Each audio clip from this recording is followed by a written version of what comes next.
ಸ್ಕೂಲಲ್ಲಿ ವ್ಯವಸಾಯ ಮಾಡೋದ್ ಹೇಳ್ಕೊಡ್ಬೇಕು, ಈಜು ಹೊಡಿಯೋದ್ ಹೇಳ್ಕೊಡ್ಬೇಕು.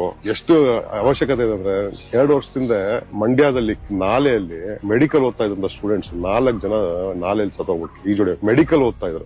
A+B² ಆಮೇಲೆ ಫಸ್ಟ್ ಬೇಕಾಗಿರೋದು ಬದುಕದ್ ಹೆಂಗೆ, formulas, sines, cos theta by tan theta ಎಲ್ಲಿ ಯೂಸ್ ಮಾಡಿದೀರ ನಾನು ಅದು ಹೊಡ್ಸ್ಕೊಂಡಿದೀನಿ ಸ್ಕೂಲಲ್ಲಿ ಮಿಸ್ ಹತ್ರ. ಏನು ಕಾಸ್ ಟೀಟಾ ಅಂದ್ರೆ ಈಗ ಫಾರ್ಮುಲಾ ಇದೆ, ಟ್ಯಾನ್ ಟೀಟಾ, ಕಾಸ್ ಟೀಟಾ ಇದೆ. ನನ್ ಜೀವ ಇಷ್ಟು ಇಂಜಿನಿಯರ್ ಆಯ್ತು, ಸಾಫ್ಟ್ವೇರ್ ಕಂಪನೀಸ್ ಬೆಳೆದಾಯ್ತು, ವ್ಯವಸಾಯ ಒಂದಿನ ಲೈಫ್ ಅಲ್ಲಿ ಯೂಸ್ ಮಾಡಿಲ್ಲ. ಬದುಕೋ ಕಲೆ ಹೇಳ್ಕೊಡಿ, ಮಾರಲ್ ಸೈನ್ಸ್ ಹೇಳ್ಕೊಡಿ, ಜನಕ್ಕೆ ಮಾರಲ್ ಸೈನ್ಸ್ ಹೇಳ್ಕೊಡಿ. ಚೀಟಿಂಗ್ ಮಾಡೋದು ತಪ್ಪು ಅಂತ ಹೇಳ್ಕೊಡಿ, ಬ್ರೈಬಿಂಗ್ ತಪ್ಪು ಅಂತ ಹೇಳ್ಕೊಡಿ.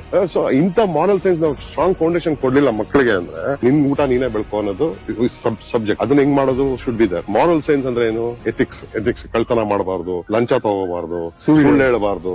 ನಿಮ್ಮ ಜೀವನ ಹಿಂಗ್ ನಡೆಸೋದು should be 50% what school has to teach. ಇನ್ನು 50% ಹೇಳ್ಕೊಡಿ. A+B² ಏನು ಎಲ್ಲ ಆಮೇಲೆ ಹೇಳ್ಕೊಡಿ.